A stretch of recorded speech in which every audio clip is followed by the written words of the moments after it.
Madame, Monsieur, merci de nous retrouver pour la seconde partie de New World Forum. Nous recevons cette semaine Dr Christian Speaker. Il est candidat déclaré à la présidentielle de 2020 au Togo avant donc de faire marche arrière. Docteur, merci de rester avec nous. Je vous remercie. Et donc dans cette seconde partie, comme je l'avais annoncé, on va parler de quel président pour l'Afrique face à la politique africaine de la France. Un bouquin que vous avez publié aux éditions Maya en France, l'Afrique en marche. On va en reparler, mais pour terminer avec la première partie, je demandais quel candidat pensez-vous être capable de faire score honorable à cette présidentielle de 2020? Oui, et parmi ceux qui ont laissé leur... enfin, ceux qui ont continué avec leur candidature, moi, je ne trouve pas... Qui va... Enfin, s'il faut dire les choses telles que je les vois, je ne sais pas quel candidat peut battre fort. Enfin, si je dis peut battre, ce n'est pas que... Bon, enfin... parce que bon, chez nous, on ne fait pas des élections sans qu'il n'y ait pas de fraude. Donc, je ne sais pas qui parmi eux peut remporter devant fort. Donc, pour vous, les jeux sont déjà faits. Le président fort est réélu. Mais même si vous allez demander même à une femme de marché, il va confirmer ce que je vous dis. Ce n'est pas que... Mais les choses sont... Les gens qui ne veulent pas faire des... Comment dirais-je, revoir le fichier électoral, ne veulent pas faire la composition de la... Bon, pourquoi ils ne le veulent pas? Pourquoi? Parce qu'ils savent que s'ils le font, ils vont perdre. C'est tout. C'est tout. C'est ce qui se prépare. Parce qu'il veut conserver les hommes de main, quoi, comme on le dit. Donc, les hommes de confiance là-bas. Sur les 10 candidats déclarés et retenus par la CENI, vous n'avez pas d'option de soutien? Bon, moi, personnellement, qui parmi eux? D'abord, moi, je ne vois pas de sincérité. Je ne vois pas de sincérité en ces leaders et togolais. D'abord, il faut voir la multiplicité de candidats. Donc, cela veut dire que les gens savent que s'ils vont, ils vont échouer. Les gens vont pour des subventions. C'est tout. Il faut être direct, il faut être sincère, il faut être rigoureux avec soi-même. Quelle subvention? Bon,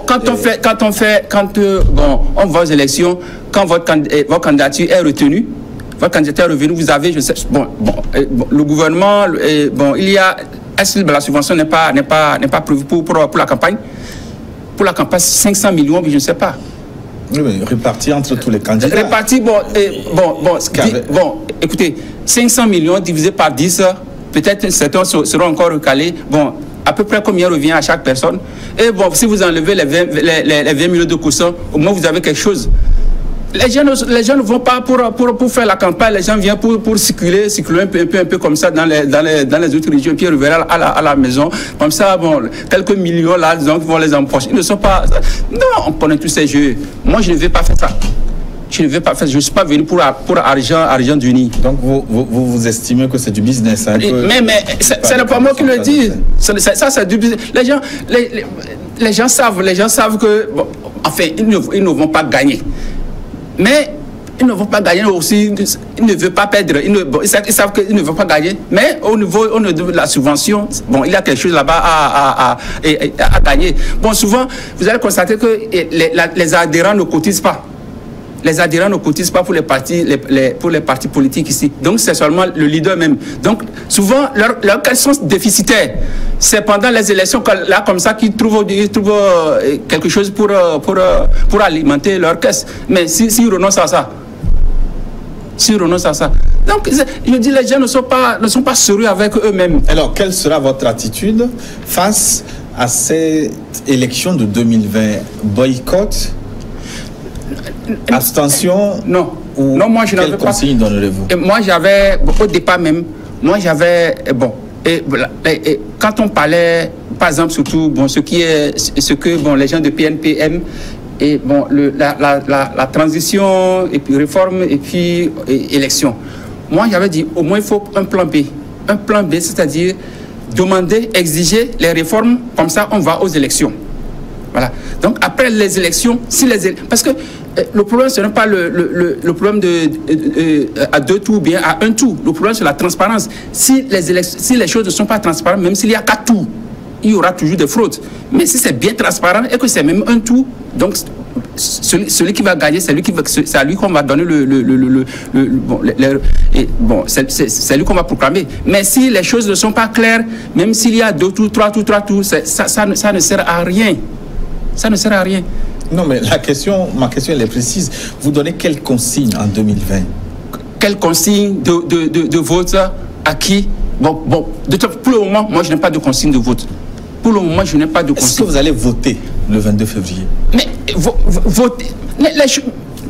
moi, je dis que les choses ne sont pas claires. Les choses ne sont pas claires. Si je vote, c'est comme vous amenez le panier pour aller puiser de l'eau. Est-ce que vous pouvez retenir quelque chose? Vous amenez le panier pour aller à la rivière. Donc vous allez vous abstenir? Non, s'il y avait transparence, moi-même, je serais même candidat. S'il y avait transparence, je serais candidat. Mais il n'y a pas de transparence. Même si je vote, à quoi ça va, qu'est-ce que ça va apporter? Oui,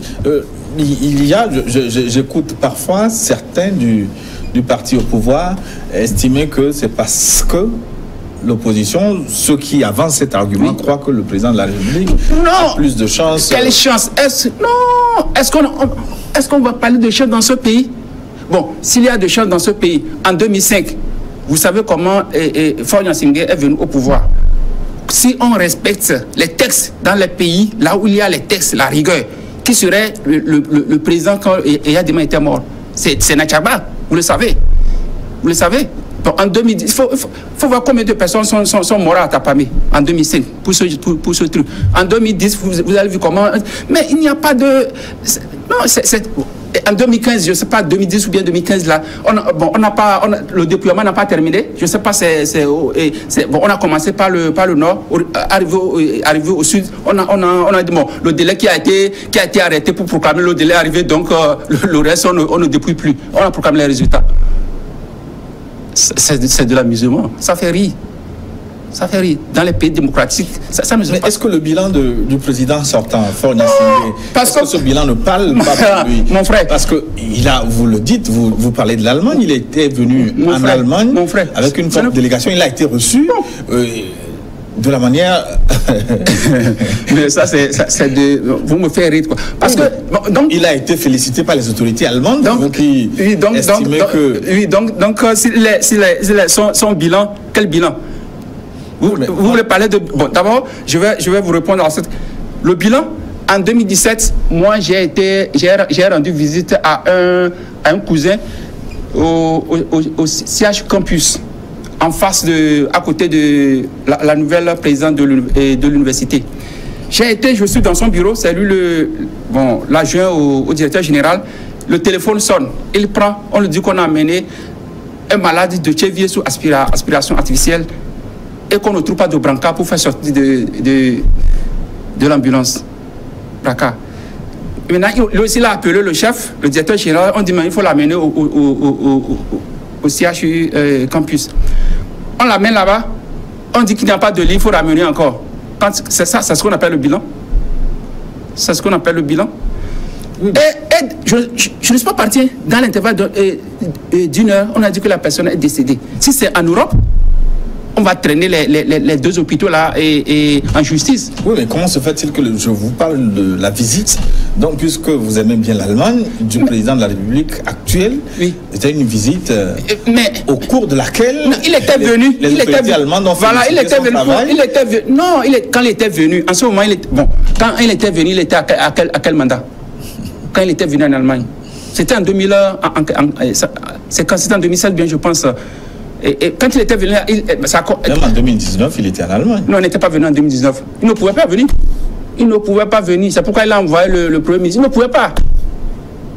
Quand le chancelier a organisé les trucs et sommet africain, bon, il ne pouvait pas. Il ne pouvait pas venir. Il a envoyé le Premier ministre Klaasou. Il ne pouvait pas. Parce que c'est que, parce que s'il vient, on va lui poser certaines questions et il ne peut pas répondre.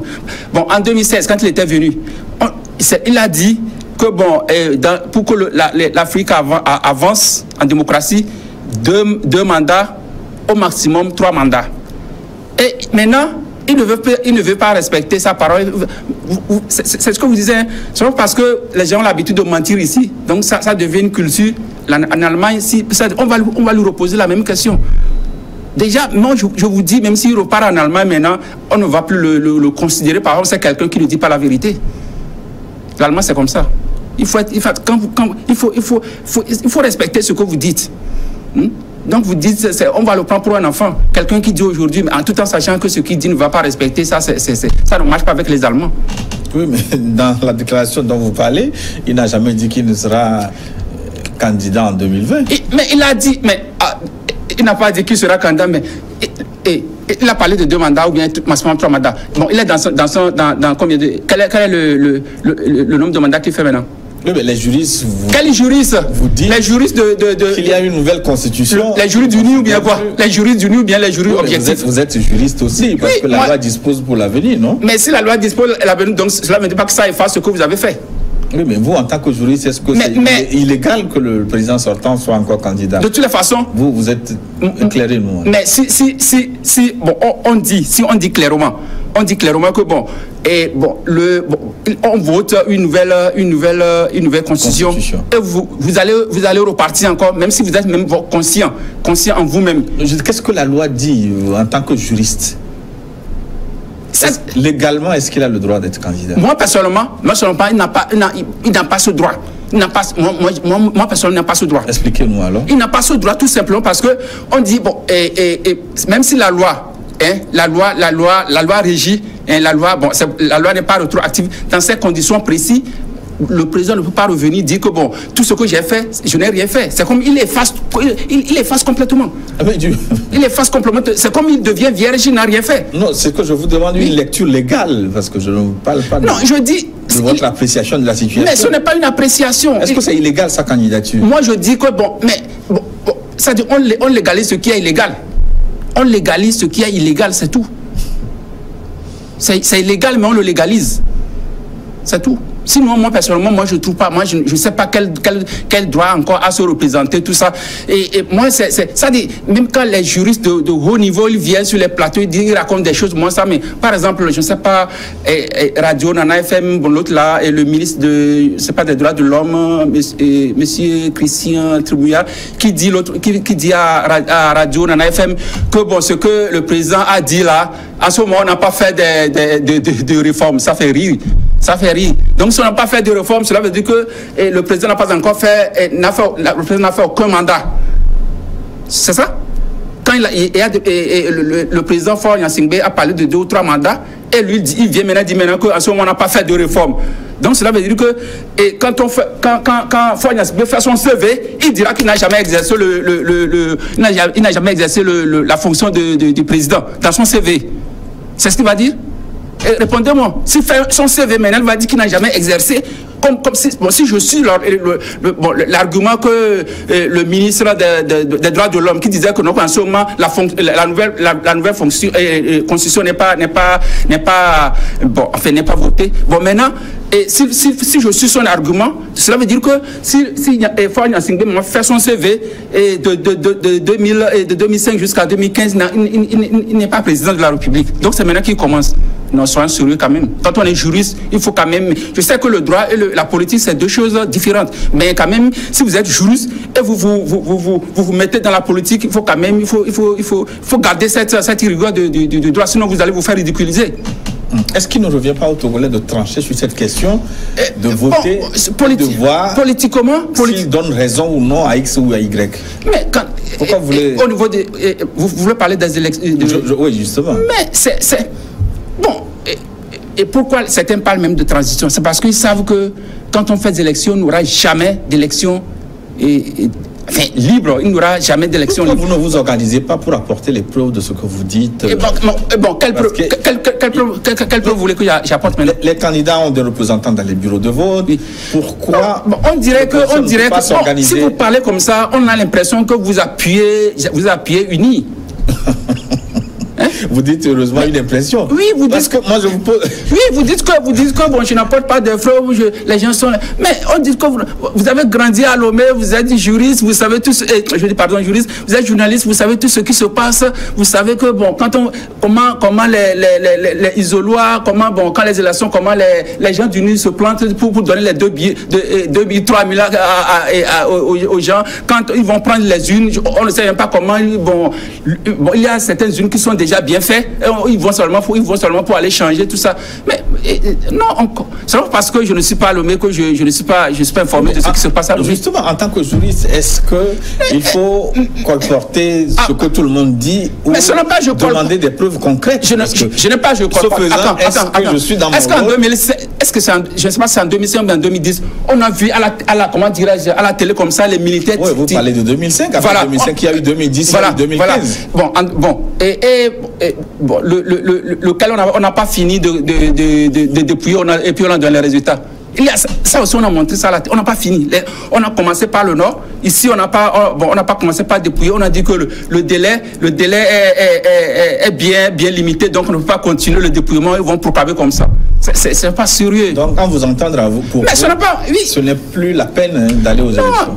Moi, je dis, moi, j'ai choisi la voie des élections, mais j'ai choisi tout en exigeant les conditions de transparence, les 3 conditions, fichier, CENI, coût constitutionnel. Si les 3 conditions sont réunies, moi je vais aux élections. Mais si les 3 conditions ne sont pas réunies, je ne vais pas parce que je sais que si je vais échouer.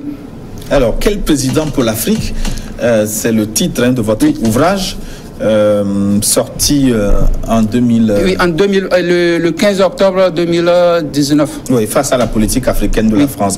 Mais comment j'ai parcouru en diagonale votre bouquet, c'est une forme de diatribe contre la France, c'est le contraire. Oui, bon, enfin... Qu'est-ce que la France vous a fait? La France ne vous a rien fait. Non, moi je vous pose la question. Non, ça n'est pas... Vous savez, moi je suis un Africain, je suis patriote. J'aime l'Afrique, j'aime mon pays. J'aime mon pays. Et que, de toutes les façons, même si vous posez la question même à une bonne femme de ménage, il vous dira tout simplement que si les régimes sont comme ça, c'est parce que la France qui a... Mais eux disent ça même sans preuve, eux le disent. Il le dit avec les... Parce que, pourquoi? Moi j'ai lu, bon, Focapal, tome 1, Focapal, tome 2, j'ai vu le documentaire et 50 années sous le sceau du France-Afrique, 50 années sous le sceau du secret. Eux-mêmes, ils parlent à visage découvert. Ceux qui étaient ambassadeurs, tout ça là, au Gabon, eux-mêmes parlent. C'est comme la confession. Donc, tous ces gens-là, eux-mêmes, ils parlent. Qu'est-ce qu'ils disent en ce sens? Comment ils organisent les coups d'État, tout ça là, par exemple... Le premier président gabonais, Mba, quand il était bon, on voulait les militaires voulaient parce que à un moment donné les militaires on voulait le faire partie. Bon, on l'a amené quelque part. Foka, depuis la France, il a réveillé De Gaulle qu'on va envoyer l'avion a décollé, a bougé, mais le lendemain on l'a remis encore en selle. Alors que ils ont déjà pris la présidence. Le lendemain, il est revenu et lui-même, il avait fait de la déclaration en disant qu'il regardait de près comme ça la mort. Cela veut dire que sans la France, ne pouvait pas. Mais tout ça, on sait tout ça. Mais si vous lisez certaines choses, mais ça va vous mettre en rage.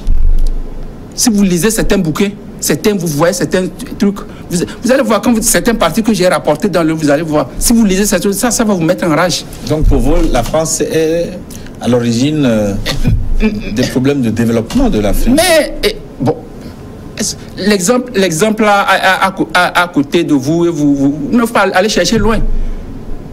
1963, il ne faut pas oublier. Demain c'est 1963, hein, ça va vous rappeler quelque chose.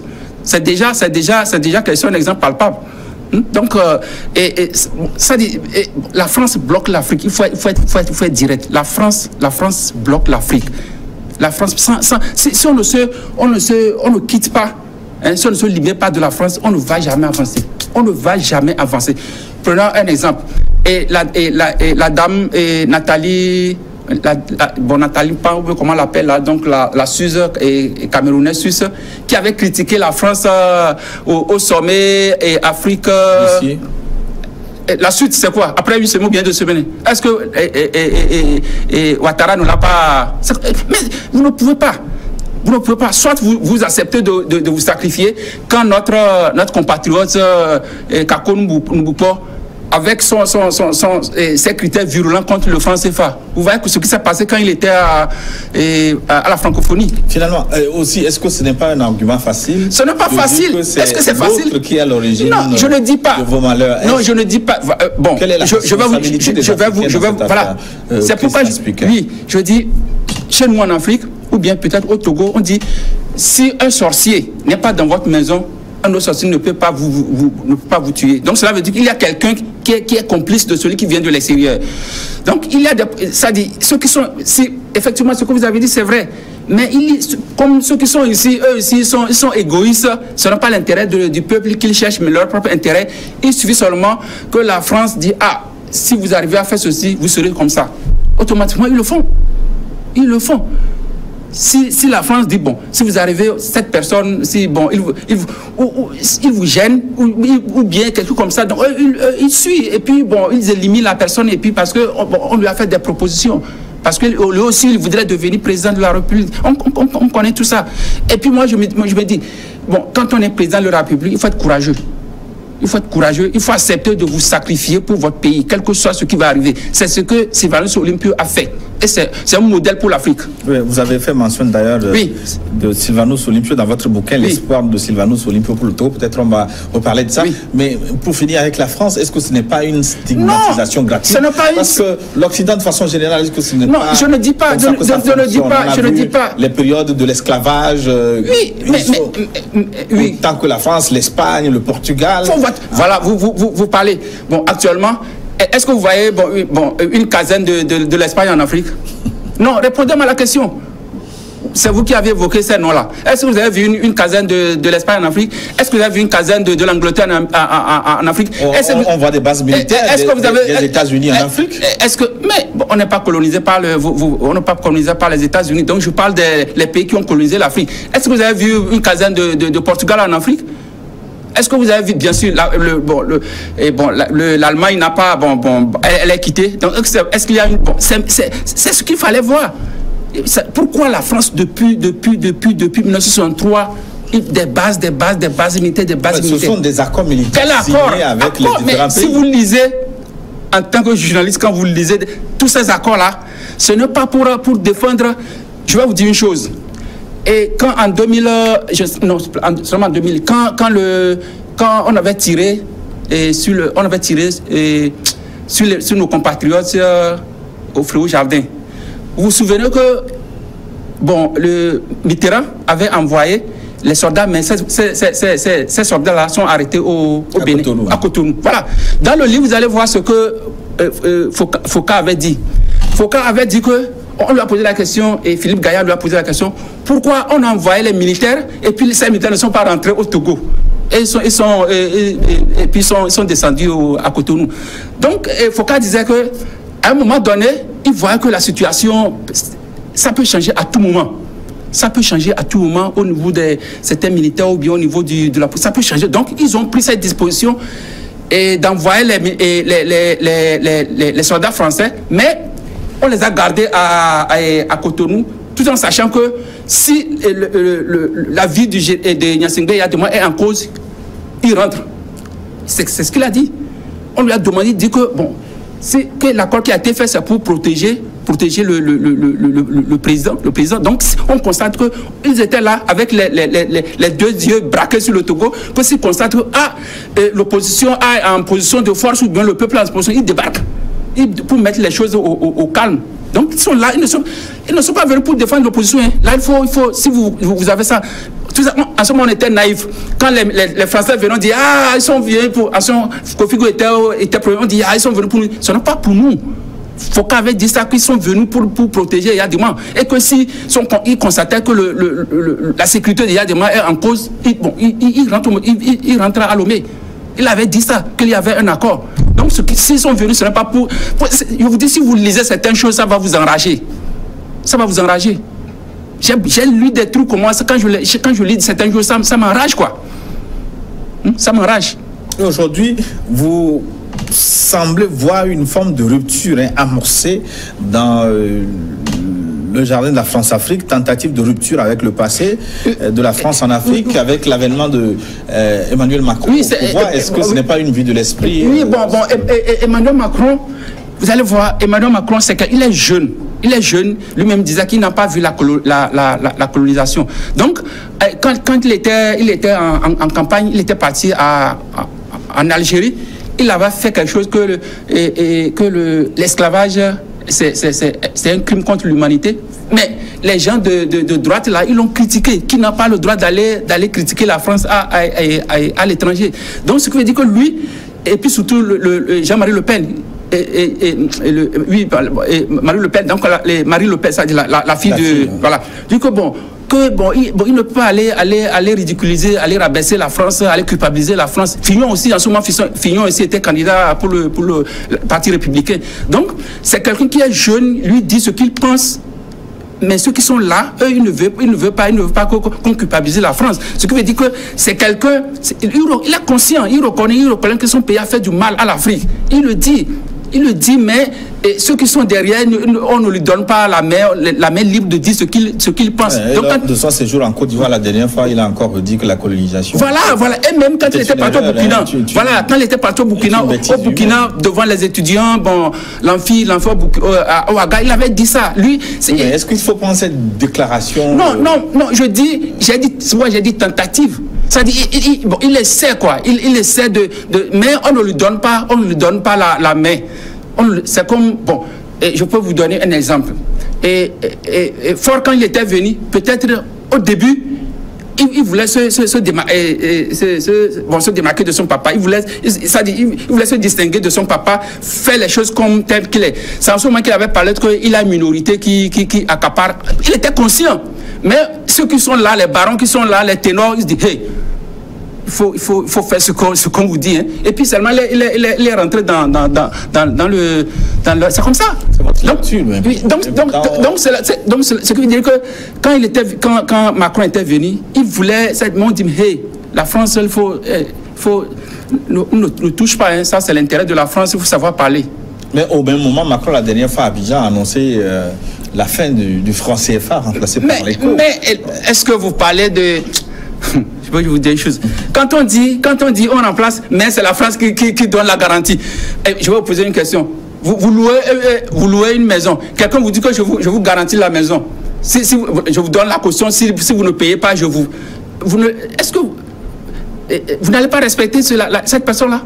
La personne qui dit que vous avez loué une maison, vous n'avez pas si vous avez des problèmes, c'est lui il se porte garant, caution pour vous. Donc, vous n'avez pas respecté la personne.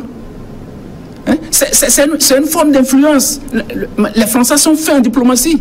Ils sont très faits. C'est une forme de... Non, ce qu'ils font là, c'est toujours indirect.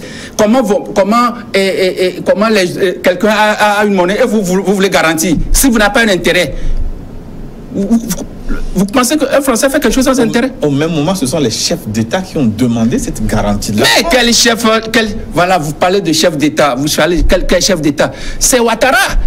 Ouattara, dans le livre, vous allez voir, moi je trouve ça, c'est triste. C'est très, très triste. Quand il se plante devant l'Élysée pour dire qu'il a fait ceci, il est directeur du BCE, c'est pas Banque mondiale, il a raconté tout ça là, et que la stabilité de France CFA, c'est ça qui est tout ça là. Mais pourtant, lui, il préfère qu'on soit sous la domination française. Et moi, c'est ça que... D'ailleurs, même quand vous lisez, vous allez constater que j'ai pointé du doigt la Côte d'Ivoire. La Côte d'Ivoire, pas tous les présidents, et le Houphouët-Boigny et Ouattara. Donc, ces deux présidents n'ont pas servi l'Afrique. Ils ont servi leur intérêt. Donc, dans le livre, vous allez constater que j'avais dit que pour que l'Afrique marche, il faut deux conditions. D'abord, il faut un président panafricaniste. En un premier temps. Président est à la page 11, je pense. Il faut un président, à la page 9, à la page 11 plutôt, 9e ligne. Donc je disais qu'il faut deux conditions cumulatives. Il faut d'abord des présidents panafricanistes, c'est-à-dire au début, il faut s'il veut parler, il faut qu'il adopte une position commune face aux puissances. Mais s'il va individuellement, ils vont échouer. ils vont échouer. Quand ils voudraient faire sortir une décision, il faut qu'ils se concèdent. Mais s'ils vont individuellement, ils vont échouer. Oui, exemple de Kadhafi. Voilà, il faut qu'ils aillent d'une façon commune.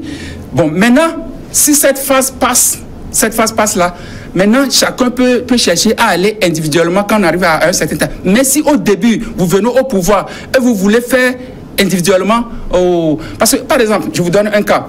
En 2017, Ouattara voudrait construire métro, il a baptisé ça métro Abidjan, un truc comme ça. Bon, c'est un projet pharaonique. Il cherchait de financement, il n'en trouve pas. Mais bon, il est venu en France, il est venu voir Macron. Macron a accepté que la France va lui donner ce financement. Donc, la construction, le projet a commencé avec les entreprises françaises. Vous voyez, quelqu'un des milliards, vous cherchez quelque chose, vous n'arrivez pas. Quelqu'un dit, moi je vais le faire. Et vous allez embêter cette personne. Tout ce que la France fait pour la Côte d'Ivoire, vous allez penser que Ouattara va dire que non. Non, il ne peut pas. Il est lié, vous êtes liés. C'est pour dire que si un président vient, s'il voulait aller individuellement, il va échouer. Il faut d'abord des présidents panafricanistes qui cherchent l'intérêt de l'Afrique. Quand vous cherchez l'intérêt de l'Afrique, au premier abord, on ne peut pas vous diviser. Mais quand vous mettez votre propre intérêt, disons, intérêt de votre pays en tête, parce que quand vous venez, vous dites, ah, je vais développer mon pays, tout ça, vous dites, bon, moi, je vais vous faire, bon, je vais vous aider, tout ça, mais, vous allez accepter. Donc, la grande moralité de votre bouquin, c'est de trouver les moyens pour sortir du giron de la France. Oui, moi, c'est tout. Moi, c'est ça. Mais puisque dans le tri, vous allez voir que j'ai parlé de... Donc c'est ça. C'est ça parce que quand j'ai vu comment ce que la France a fait, les coups d'État, tout ça. Mais vous avez parlé des chefs d'État détestés par la France. La France surtout qui ont fini de façon tragique. Oui, bon, Sylvain Soli le 13 janvier parce que bon, voilà, Thomas Sankara, il y a des gens Laurent Gbagbo et puis aussi le premier président nigérien et Amani Diori, parce que en ce moment, il demandait à De Gaulle de remonter le prix d'uranium. Et De Gaulle a dit non. Foucault même l'a dit. Foucault a dit parce que celui qui a écrit Foucault parle tome 1, tome 2, il a dit dans le Philippe Gaillard, il a dit dans ce livre là, et je l'ai rapporté dans ce Foucault même il a dit que bon, à un moment donné De Gaulle n'en peut plus, quoi. Donc il faut que lui parle. Et il paraît même, je dis paraît, que Diori, il avait le fil téléphonique du bureau de l'ambassade de France jusqu'à son bureau là où il dort. Donc cela veut dire qu'il a des contacts. Mais le jour de coup d'État, il veut appeler, mais la ligne est coupée. La ligne est coupée. Donc, ce qui veut dire que, ça dit, à un moment donné, si l'intérêt de la France est en jeu, à prêter, il faut plier bagage. Il faut plier bagage. C'est ce qui fait que les paysans africains, quand ils viennent, ils préfèrent faire ce que la France veut que de faire l'intérêt de leur pays. Or, avec ça, on ne peut jamais développer l'Afrique. On a besoin en Afrique des paysans courageux, des paysans qui sont prêts à se sacrifier, quel que soit le prix. C'est ce dont on a besoin. C'est le président qu'il faut pour l'Afrique, voilà, qu'il faut pour le Togo. Et vous estimez dans le bouquin que Sylvano Solimpieu est ce modèle de président? C'est un modèle parce que quand il était venu, lui, il est venu tenir tête à la France. C'est ce que j'apprécie. Il ne voulait pas faire ce que la France veut. C'est ce que moi j'apprécie. Quand il était venu c'est l'intérêt du peuple. C'est l'intérêt du peuple qu'il voulait défendre. Le développement du pays. Et qu'est-ce qui vous fait dire que Sylvano Solimpieu voulait tenir tête à la France? Mais il veut tout simplement parce que, bon, par exemple, quand il voulait créer la monnaie, est-ce que ça a plu la France? Non, ça n'a pas plu la France. Donc tout ça là, il va en désaccord. Bon, si on raconte tout ce que la France a fait avant même l'assassinat moi, c'est quelqu'un, même dans le livre, parce que je me réfère, l'autre, Foucault avait dit dans le livre que j'ai rapporté, c'est que Sylvano Solimpieu, c'est un arrogant. Que c'est un arrogant, un intellectuel arrogant, que ça dit la France, qui n'aime pas la France, que c'est bon, qui n'aime pas la France, que c'est un arrogant, et que bon, c'est lui seul qui est venu du privé. puisque lui c'est un économiste, il a travaillé dans Unilever, tout ça. Donc, bon, Foucault disait dans le livre que, il qualifiait Sylvanus Olympio d'arrogant. Donc, on lui posait quel est ses rapports avec Sylvanus Olympio, quel est ses rapports avec De Gaulle. Donc, j'ai rapporté tout ça. Ceux qui vont lire le livre vont découvrir, parce que c'est une partie, tout le truc, parce que quand la personne a écrit, et Foucault parle, tout le monde. Bon, ça concerne tous les pays d'Afrique, parce que Foucault, il a tout ça en main. Tu vois? Donc, certaines parties, entre guillemets, je l'ai rapporté pour que les gens sachent comment était, au moment de Sylvanus, quelle est la relation entre Foucault et Sylvanus Olympio. Donc, ce qui veut dire que c'est difficile. Et puis, quand les gens viennent, ils préfèrent faire ce que... On leur posait des questions, vous allez voir... Sur Gnassingbé, il y a les leaders, Kofigo, Agboibo, tout ça. Je vous dis, cette gens, Foucault, il a tout entre ses mains. Je l'ai rapporté dans le livre, vous allez voir. Ça dit, l'Afrique ne peut pas avancer avec la France. On ne peut pas. L'Afrique ne peut pas avancer avec la colonisation, mais l'Afrique ne peut pas avancer avec la France. Parce que ça ne peut pas avancer avec la... Vous croyez, vous avez l'impression qu'avec notre pays, ça peut aller. Est-ce qu'il n'est pas question de revendiquer son identité plutôt que de vouloir se couvrir, de changer, déshabiller Paul pour habiller Pierre? Non, ce n'est pas ça. Il faut voir. Et bon, si je vois comment, par exemple, si je vois comment l'Allemagne se comporte en Afrique. Oui, vous avez cité même l'exemple de la Grande-Bretagne. Voilà. Pourquoi la Grande-Bretagne n'a pas de caserne? Donc, ça dit, ce sont des exemples. Les exemples sont là. Si on ne coupe pas, les liens avec la France, on ne peut pas s'en sortir. Avec son système politique, ce sont eux qui viennent former les militaires, ce sont eux qui... Tout dérange. Ils ont tout entre vos mains. Ils ont tout entre leurs mains, plutôt. Ils ont tout. Ce qui fait, si on ne met pas un tout petit peu en retrait, rien ne peut marcher. D'ailleurs, même quand moi je suis venu, on vous dit, pour être président, il faut demander d'abord l'accord de la France. Quand je suis venu, les gens disent, si vous racontez, ça c'est un mythe. Vous ne pouvez pas dire que pour être président au Togo, il faut d'abord l'accord de la France. Ça moi, quand j'entends ça, me ronge en toute honnêteté. Actuellement, est-ce qu'on peut dire que la France aide le Togo plus que l'Allemagne? Quand on voit ce que GIZ International Sudan Arbeit. GIZ, vous parlez de GIZ. Voilà, en allemand on appelle GIZ. Voilà. Donc, quand vous voyez ça, si on voit ce que l'Allemagne dépense, même je peux dire que la France ne fait pas. Pourtant, sur le plan politique, on dit que pour être président, il faut demander l'accord. C'est comme quelqu'un, vous avez une femme, vous financez, et puis elle va ailleurs, elle a peur de celui qui me va plus que celui pour que vous même qui lui donnez de l'argent. Ouais, donc c'est pour dire qu'il faut, si on ne coupe pas ce lien, l'Afrique ne peut pas avancer. Est-ce que c'est l'Allemagne qui va aider à couper ce lien? Non, vous écrivez que la chancelière allemande répare l'Afrique. Répare l'Afrique en ce sens que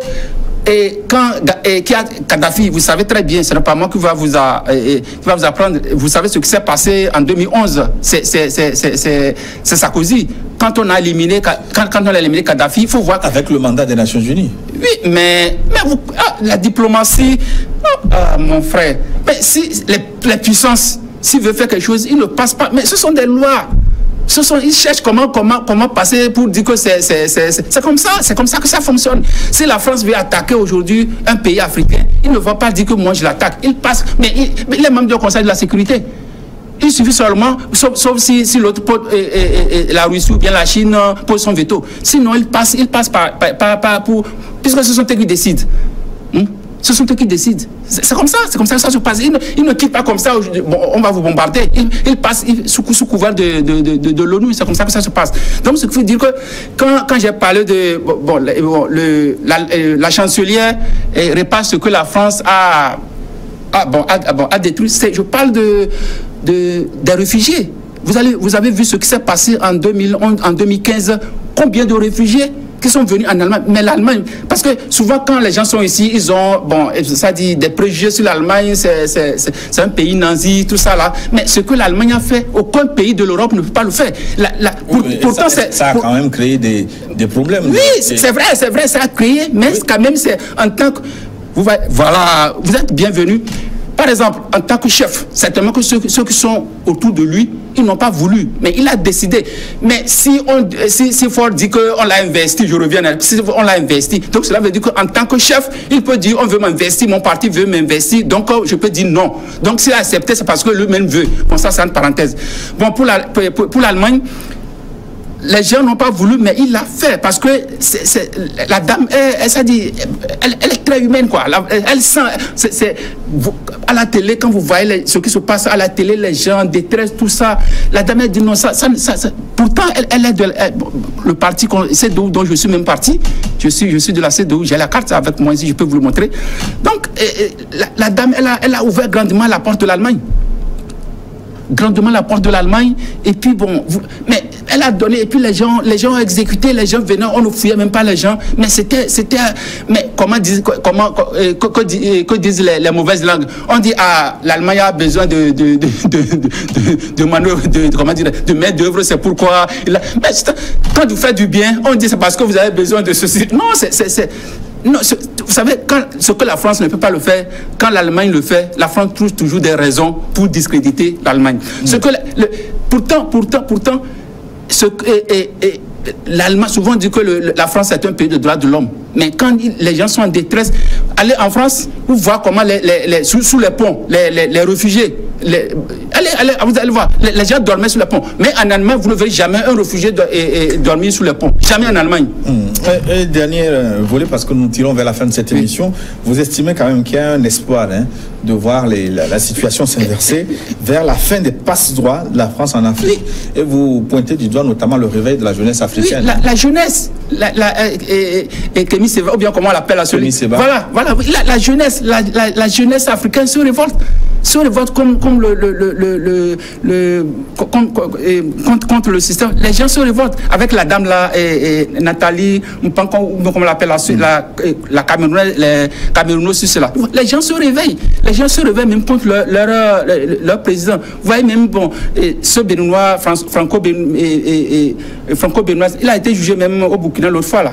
Quand il a dit des choses contre le président Kaboré. Voilà, donc les gens se réveillent, les gens ne veulent plus. Les gens ne veulent plus. Et puis ce qui inquiète aussi, parce que la France a constaté que maintenant que la Chine a son regard sur l'Afrique. Donc les gens peuvent de temps en temps se passer de l'Afrique. Surtout la jeunesse. La jeunesse africaine a constaté que nos présidents sacrifient l'intérêt de la jeunesse au profit de la France. Donc ils se réveillent, et je suis sûr que d'ici encore une décennie, vous allez voir ce que deviendra l'Afrique. C'est pourquoi, et il faut des gens, des présidents panafricanistes, et non des présidents je ne sais pas, qui ont déjà travaillé qui ont des liens très, très, très, très solides avec la France. Si ces gens-là viennent au pouvoir, rien ne va changer. Même actuellement au Togo, moi je vous dis, si quelqu'un devient président au Togo ici et qui a des liens solides avec la France, rien ne va changer. Rien. Ça va fonctionner comme avant. Donc moi je souhaite que quelqu'un qui vienne au pouvoir ait vraiment, garde certaines distances avec la France. Comme ça, la personne aura le courage de faire évoluer le pays. Mais si la personne vient, il est élu aujourd'hui, demain il prend le vol pour aller demander onction à l'Élysée. Oh mon frère, ce serait même pire qu'au temps de Ford. Mais dans le livre, j'ai espéré voir certains chapitres consacrés quand même au côté positif des relations de l'Afrique-France, mais je n'en ai vraiment pas trouvé. Et ça veut dire que sur toute la ligne, vous voyez que la collaboration de la France avec l'Afrique... Parce que moi j'ai défendu une thèse. Et quand vous faites une thèse, bon, c'est une thèse que j'ai défendue. Donc, moi, j'ai dit ce que la France fait, comment la France fait le développement de l'Afrique. C'est ce que, mais bon, qu'est-ce que la France fait de bon? Oui, même je vais vous dire une chose. Une intervention au Mali pour stopper le djihadisme, à travers l'AFD, avec tout ce qui se passe au Mali là, avec tout le financement, avec tout ce qui se passe, avec tout ce qui, dans le domaine des droits de l'homme, il y a quand même des interventions de la France. Même je vais vous dire une chose. Même je vais vous dire une chose. Quand la France donne des bourses pour des étudiants, les plus, je ne sais pas, les bons élèves. Mais la diplomatie, je vous dis que la France est très fine en politique. Quand la France donne des bourses, il dit, bon, il faut avoir la mention. Ces gens-là, parce que la France a besoin de ces gens. Ils savent qu'arriver là-bas, ils ne vont pas revenir dans leur pays. Mais la stratégie politique, moi je connais. Hein, la France donne la bourse, vous l'avez dit que la France accorde des bourses pour les étudiants, tout ça. Par exemple, j'ai un neveu très intelligent comme ça. C'est un exemple. Hein. J'ai un autre là, c'est un neveu aussi, et très intelligent avec cette bourse en France. Mais est-ce qu'ils sont revenus? Ils ne sont pas revenus, mais ils travaillent pour la France. Alors que ce sont des gens très clairs. Très intelligents qui pouvaient contribuer au développement du pays. Donc c'est pour dire que quand la France donne la bourse, il ne donne pas la bourse parce qu'il sait comment quand les Africains viennent en France, ils savent qu'ils ne vont jamais. Quand vous finissez, avant que vous finissez votre cursus, on sait que vous êtes dans un bon domaine, point chaussée, tout ça. Déjà, on vous garantit des postes. Vous n'allez pas voir ça et revenir ici, je ne sais pas combien vous allez gagner. Ce sont des apparts. On ne vous donne pas de bourses pour revenir travailler en Afrique. Ce sont les bourses que la coopération française donne là. Vous croyez que c'est pour... Non, ils vous donnent... Ce sont les bons élèves. Ils pillent les bons élèves. Quand vous arrivez, ils savent que vous n'allez pas revenir dans votre pays. D'accord. Christian Speaker, nous arrivons donc à la fin de notre entretien. Et pour conclure, quel est votre avenir politique? Moi, quand je commence quelque chose, ceux avec qui j'ai fait, je ne m'arrête pas. Ça, c'est un retrait tactique que j'ai fait. C'est un retrait. Je ne m'arrête pas. De toute façon, si Faure revient maintenant en 2020, il a trouvé garçon sur son chemin. Moi, je vous dis même, je suis revenu de l'Allemagne le mercredi, mais j'ai écrit déjà à notre chancelière ce qui se passe ici. J'ai écrit. Moi, je vous dis que j'ai la carte ici, la carte je vais vous la montrer. Et je suis dans la CEDEAO quand je parle. Elle m'écoute en tant que mon titre de docteur. Quand je parle, quand j'écris, elle me répond. Moi, je lui ai dit ce qui se passe au Togo, ce qui se passe avec tout ça. Ce que vous reprochez aux autres avec la France, est-ce que vous ne faites pas la même chose avec? Non, je lui dis de nous défendre. Je ne dis pas que je lui dis de nous dégager, de nous libérer.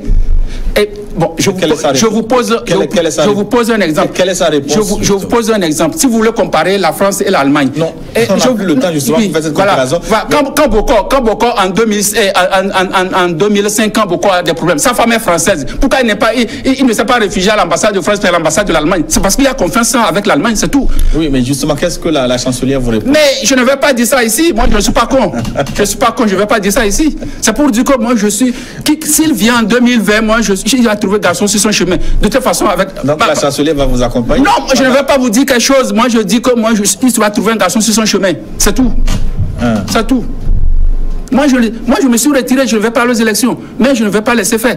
Je vais pas, moi, chaque fois. Votre parti politique viendra après de toute façon, ça va venir, mais quand je rentre dans chaque fois, tout ce qui se passe là, je balance. De toute façon, il va encore, il vient encore au pouvoir en 2020, il va voir comment il sera accueilli, ou bien s'il va accueillir à bras ouverts, ou bien lui-même va voir ça. Moi, j'ai tout décrit ce qu'il fait, j'ai envoyé ça à la chancelière. D'accord. Merci, docteur Christian Speaker, d'être passé. Je vous remercie beaucoup de m'avoir invité pour cette interview. Ça m'a fait grand plaisir. Je vous remercie beaucoup. Et bonne chance pour votre avenir politique. Et nous arrivons donc à la fin de notre forum. Merci de votre aimable attention. Dans un instant, une nouvelle édition de journal sur votre chaîne New World Info. À très bientôt.